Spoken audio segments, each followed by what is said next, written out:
Chip Villa, Getty Images file photo, suspect Jared Ramos signed one letter under the chilling statement, "I told you so." Below that, he wrote that he was going to the newspaper's office, with the objective of killing every person present.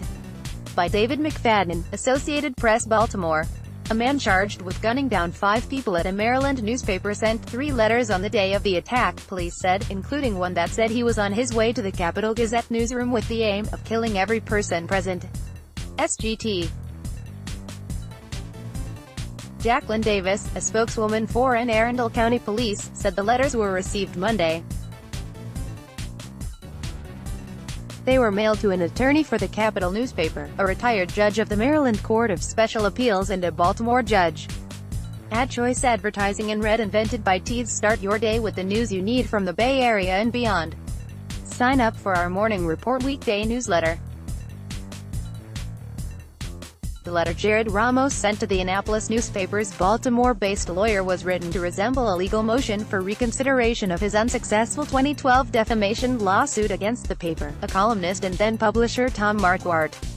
Marquardt shared a copy of the letter with the Associated Press. "If this is how the Maryland judiciary operates, the law now means nothing," Ramos wrote.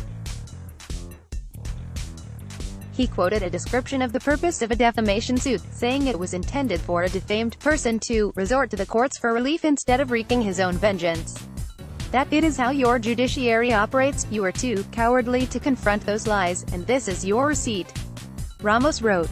He signed it under the chilling statement, "I told you so." Below that, he wrote that he was going to the newspaper's office, with the objective of killing every person present. In a letter attached to what appeared to be the faux court filing, he also directly addressed retired Special Appeals Court Judge Charles Moylan, who ruled against Ramos in his defamation case. Ramos sued the paper after pleading guilty to harassing a high school classmate. "Welcome, Mr. Moylan, to your unexpected legacy. You should have died," he wrote. He signed it, "Friends Forever, Jared W. Ramos." Ramos also sent a document to Maryland's highest court, and it has been sealed at the request of prosecutors. Wes Adams, Anne Arundel County State's attorney, asked the Court of Appeals on Wednesday to seal the pleading that Ramos filed on the day of the shooting. In his motion to seal, Adams wrote, "The pleading creates direct evidence of petitioner's involvement in the allegations currently under investigation."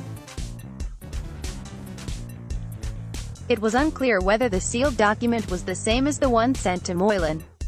A spokeswoman for Adams did not immediately return a query seeking comment about the sealed document. Moylan could not immediately be reached for comment Wednesday. Douglas Colbert, a University of Maryland law professor, described the letters as very powerful evidence of intent that the state will make full use of at trial. Colbert said as long as it's established in court that Ramos authored the letters, they will be used to show his planning and deliberate actions on the day of the attack.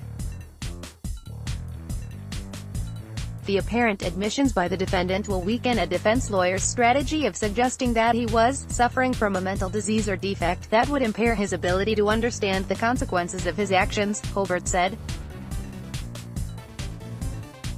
Ramos, 38, has a well-documented history of harassing the paper's journalists. The defamation suit was thrown out as groundless, and he often railed against current and former Capitol staff in profanity-laced tweets. Police found him hiding under a desk after Thursday's attack and jailed him on 5 counts of first-degree murder.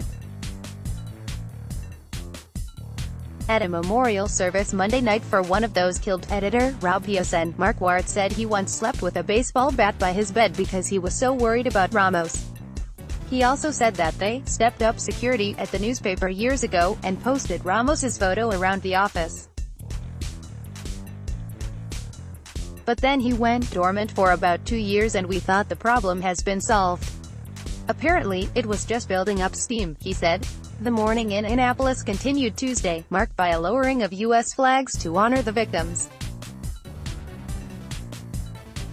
President Donald Trump ordered flags flown at half-staff on federal property through sunset. Annapolis Mayor Gavin Buckley said Monday that he was told initially that his request to lower the flags had been denied. Trump has repeatedly called journalists the enemy of the people. According to Buckley, the White House said Tuesday that Trump ordered the flags lowered as soon as he learned of the mayor's request. Eason was remembered in stories, poems, prayers and songs at the Celebration of Life ceremony Monday evening.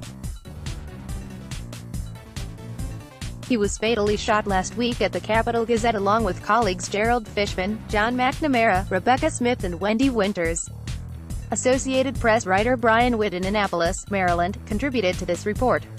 AD Quality Auto 360p 720p 1080p. You might also like skip ads by videos from our partners Xianyang, Wei to stop posting evidence on. Business Times Kim Jong-un may tour economic facilities in Singapore. Straits Times air conditioning now finally affordable thanks to newthingstoday.com. How savvy parents help their kids grow. Abbott Family 1 o'clock. How Toshiba uses technology to shape a better world. Toshiba APAC. Find out how your child can learn fearlessly. Abbott Family Warriors edition of DeMarcus Cousins has some NBA. MercuryNews.com. Kim Kardashian shares full frontal nude photos as MercuryNews.com. Stuttering John, on Trump prank call, if Jared. MercuryNews.com recommended by